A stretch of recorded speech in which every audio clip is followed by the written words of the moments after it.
Al señor Ruiz Galarreta, el secretario nacional de Fuerza Popular. Bienvenido, muchísimas gracias por estar con nosotros. La pregunta de rigor es, ¿puede un informe de una comisión como la de hoy, la de fiscalización, que ha ido a entrevistar al presidente a pesar de su negativa, formular una acusación o dar pie a una acusación constitucional? Muchas gracias, Mabela. Buenas noches Buenas con tus noches. televidentes. Bueno, el artículo 97 de la Constitución establece que, sin distinción alguna, que todos los ciudadanos están obligados a participar cuando una comisión investigadora del Parlamento así lo considera. Es decir, acá no está hablando de una acusación que está prohibido. Además, ya hay un juez que ha dicho frente a la defensa del presidente Castillo que no podía investigarlo, ha dicho que sí puede en la parte preliminar.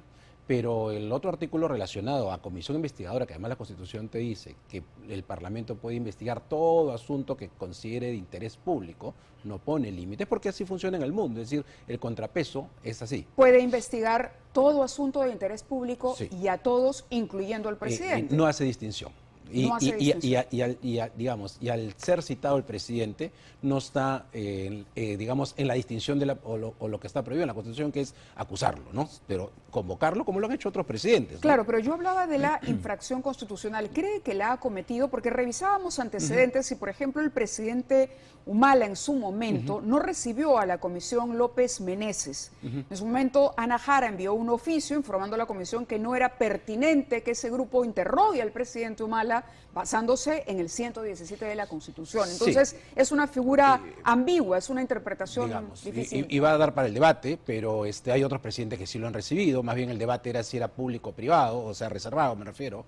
Así que va a depender mucho. Pero lo que queda aquí concreto, más allá, yo sí creo que puede haber una infracción constitucional, porque es muy clara el artículo 97, pero aquí lo concreto es que tenemos a un presidente que está prófugo su mejor amigo de la infancia, que se volvió ministro de Transporte, está prófugo su secretario general, que tuvo por ahí, parece una ayudita para que los requisitos bajen y pueda ser secretario general. Me refiero a lo que se está diciendo que puede haber sido el señor Sagasti. Está prófugo el sobrino. Y todo indica que el señor no quiere dar la cara, ¿no? Y entonces, porque cuando una persona pública, sobre todo, cualquier persona, pero una pública y uno de cargo público político, digamos, es investigado por algo, cuando tú te sabes y te sientes y sabes que eres inocente, lo que haces es vas a todos lados. Así te persigan 7 años, ¿no? Me refiero, por ejemplo, al caso de Keiko Fujimori. O sea, investigación del Parlamento, investigación del Poder Judicial, no interesa, pero vas y das la cara. Acá el señor definitivamente no quiere ni siquiera declarar.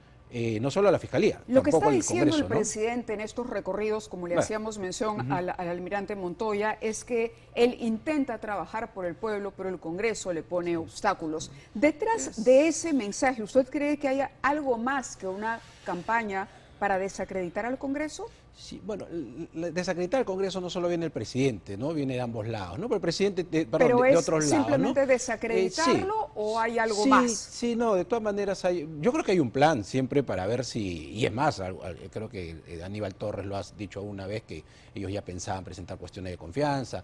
Había otro señor que un poco impresentable por ahí que decía yo soy la bala de plata, creo que duró 3 días, en fin.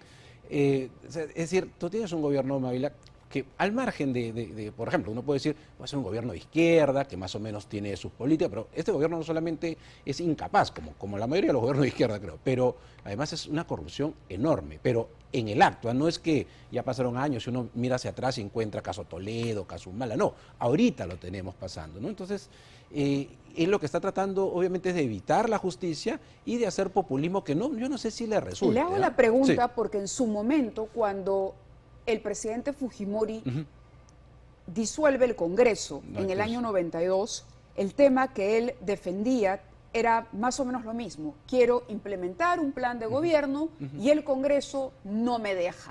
Entonces hubo un amplio respaldo a la decisión de disolver el Congreso. ¿Podría estar Castillo en esa línea, en ese camino? Sí. A ver, claro, que son dos hechos parecidos, pero no, que son dos coyunturas distintas, ¿no? En el caso del 5 de abril, nosotros hemos dicho que es algo extraordinario e irrepetible, obviamente. Pero el argumento fue ese, bloquean al Ejecutivo, claro, y hoy lo dice el presidente en Huancavelica, en Pune, en Cajamarca, en Ayacucho. Por eso sí, y voy a tratar de no explayar porque eso daría para muchísimo, seguro. Pero claro, estamos hablando de una lucha contra el terrorismo, ¿no? Había mucha situación incluso que impedía que nuestras Fuerzas Armadas puedan ir como se tiene que enfrentar el terrorismo, es decir, la democracia no puede ser boba ni débil, tiene que ir fuerte, y entonces sentía que había entrampamientos dentro del Parlamento porque sabíamos que había gente muy vinculada también al terrorismo, ¿no? Como creo que lo hay ahora en el Congreso, desgraciadamente, que han vuelto. Entonces, la coyuntura de ahora es distinta. Lo que Correcto, con esto no estamos justificando, por supuesto, No, un no, golpe de Estado. ningún cierre de pero, Congreso. sí, pero el presidente podría, usted cree que tiene el presidente Castillo, y estamos viendo imágenes interesantes, de ahí mi pregunta, porque el día de hoy, coincidentemente, la comisión no es recibida, el presidente habla mal del Congreso y vemos frente a Palacio Legislativo este grupo de personas que se reúne y que pide el cierre del Congreso, pero además la Asamblea Constituyente, que es una promesa de campaña de Castillo.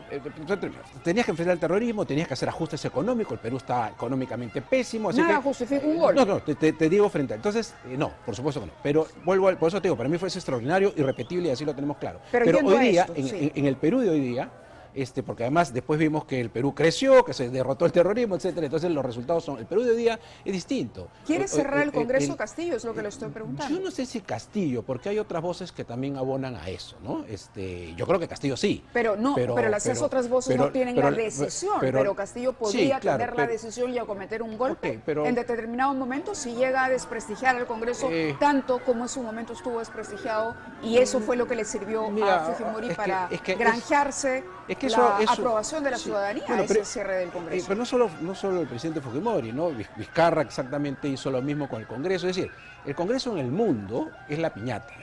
Y entonces tú tienes incluso, a ver, para tratar de explicarme, tú tienes, con buena onda, me imagino, y con muchas ganas de hacer un análisis, que comparan digamos, la popularidad del presidente con la popularidad del Parlamento, lo cual es absurdo. Por ejemplo, la señora Mari Carmen Alba, dice, ella tiene 12%, el presidente tiene, no sé, pues 17% de aprobación.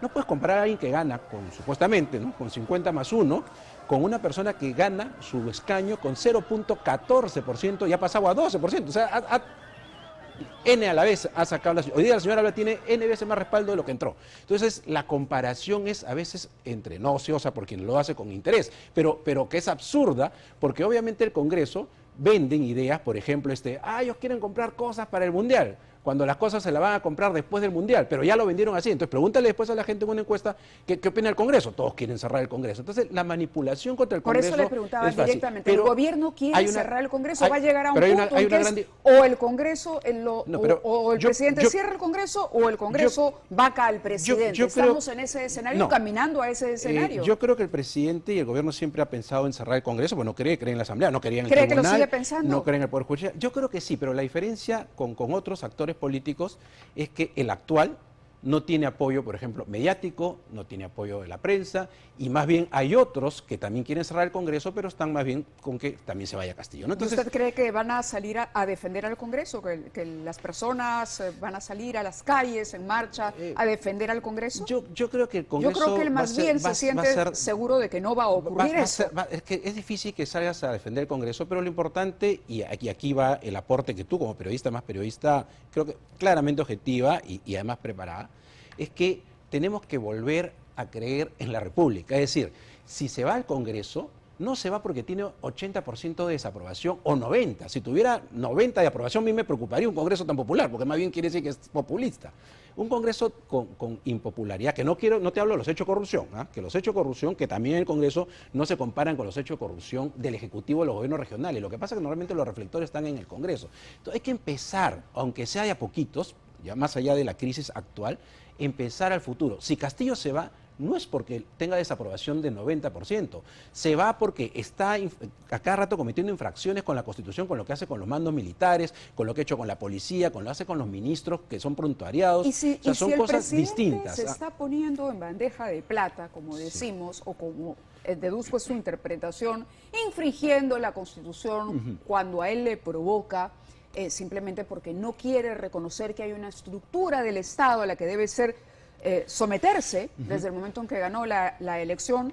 ¿Por qué en el Congreso no se ha terminado de concretar una oposición, por lo menos con un liderazgo claro? Porque han tejido, a ver, tú tienes por más que se hayan dividido los partidos que llegaron con el presidente actual, ¿no es cierto?, más lo que es los señores de Verónica Mendoza, el partido de Verónica Mendoza, más otros más, tienes 40 y tantos, solo con ellos, no te hablo de los niños y otros más, pero con 44 4 votos solamente tú bloqueaste una posibilidad de vacancia, que ni siquiera llegas a 86, estás en 55.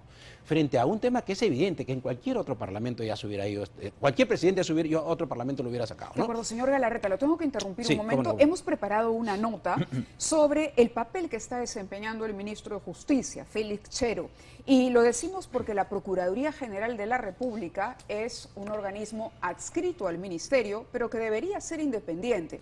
Y en este programa hemos venido denunciando poco a poco cómo la Procuraduría parece no estar cumpliendo el papel para el que fue creada.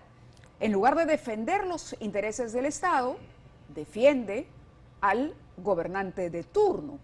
Y Enrique Díaz ha preparado